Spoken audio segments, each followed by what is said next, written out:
Firstly, I think we have to acknowledge that transport for the public is a public service, and therefore it shouldn't have a requirement that you have full cost recovery. And we also need to acknowledge that the cost of roads is not passed on to the users of the road system. So in the same way that we subsidise roads, we should be subsidising public transport. Now the bridge is critical. At the moment we've got 64,000 vehicle movements across the bridge each day. As Pembroke and outlying communities continue to grow, there's going to be more and more pressure on the bridge.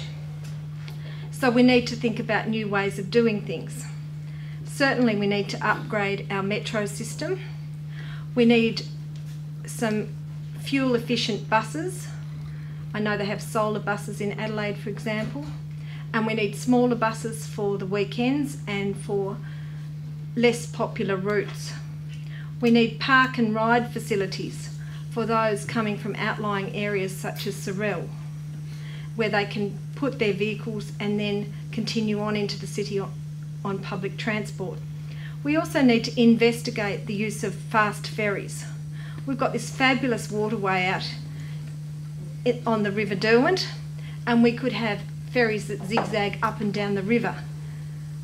I know I was here when the bridge went down, and people really enjoyed travelling to work on the ferries. But imagine if we could travel to work from Opossum Bay, from Howrah, from Lindisfarne, from Bellerive on the ferry. We need a fully integrated system where people can easily transfer from one form of transport to another. I think there's a lot of potential for Pembroke to come up with a really good regional transport plan. Thank you, Wendy. Peter. Thanks, Mark. Well, I'm sure the people that put this timetable together don't use buses and don't live on the Eastern Shore. Being a taxi driver, we are getting a lot of business out of people not using buses, which is not good for those that can't afford to use taxis. Now, it all comes down to money. Where are we going to get the money for these bright ideas? I've said in my pamphlet, which is one of my articles, Metro should have consulted with the public. Now, they said they did, but I asked lots of people, and nobody knows that they know that they didn't consult with them. Now, we had a workshop on this at council, and they said they were going to do this and this and this. And by the way, this is the first time the bus timetable has changed since the bridge went down. A long time. They said that this is only a trial. For a trial, they've spent a lot of money, and to change it, it's going to take a lot more money. They must consult, no matter whether the bus service is in Pembroke, Lauderdale, Glenorchy, Lenna Valley or Hobart, they must consult with the people that are going to use these buses. Because at the moment, I would say Metro's take for the day or for the week or for the month is down by 50% because people just don't want to use their buses because it's inconvenient. Now, once again, it comes down to money. They've got to run or even break even supplying this service. They can't break even or make money unless they've got money to do it. I don't know how we're going to do it, but this timetable, especially in Pembroke or Clarence, is not right. It's got to be changed. At the Shoreline Shopping Centre, that is a disaster waiting to happen.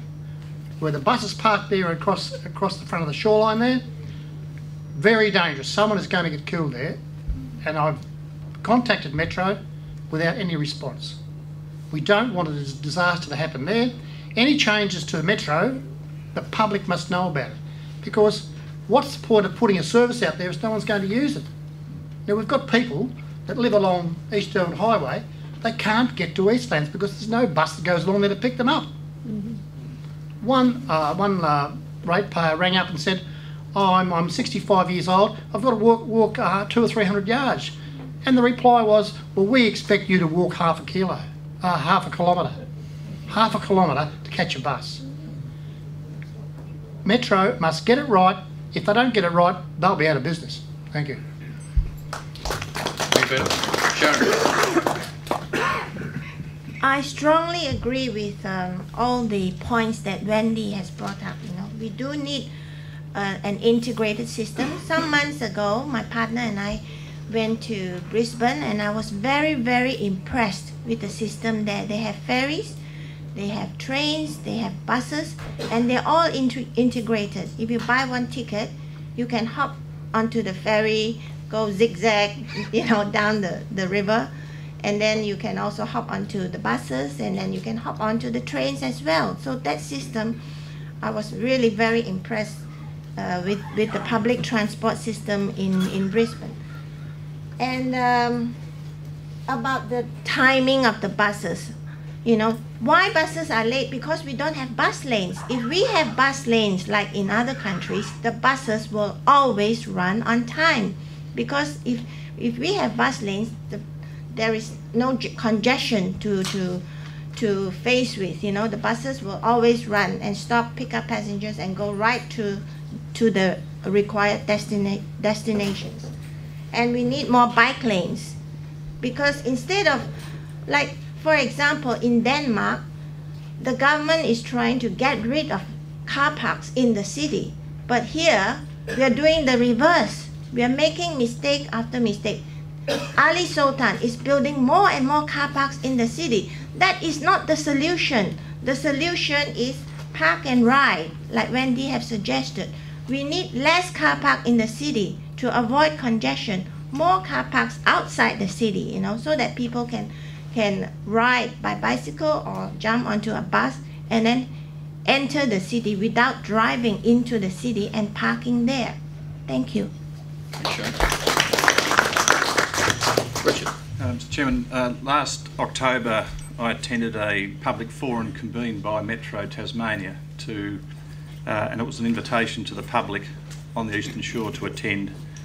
And they made it quite clear at the time that they were going to review the Eastern Shore metro services to and from the city and to the outlying suburbs.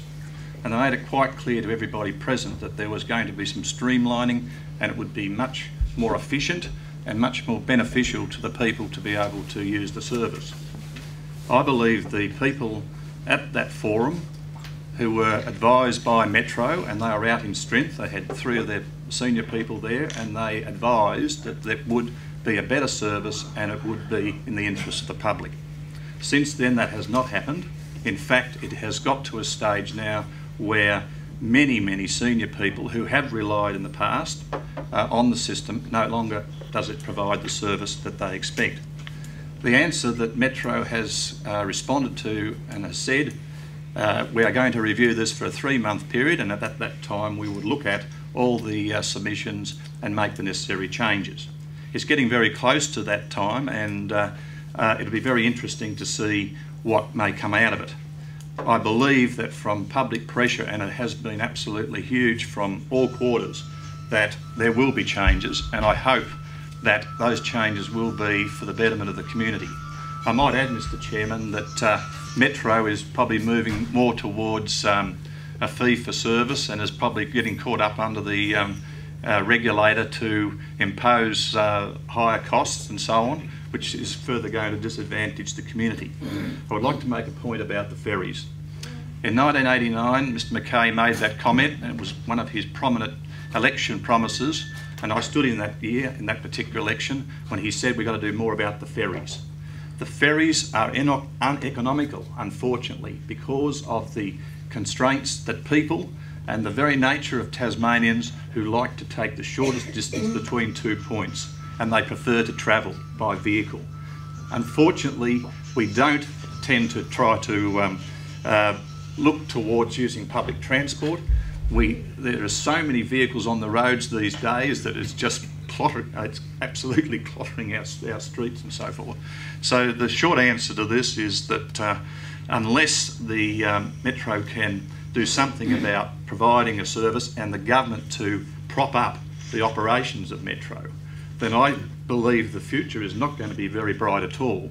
And I think that the Legislative Council has the right to be able to keep in check the government of the day and work on behalf of the people to make these changes. Otherwise, it'll be just going and continue along as it's been doing. Thank you, Richard. If you keep referring to him as Mr. Chairman as well, he'll get away with absolute murder.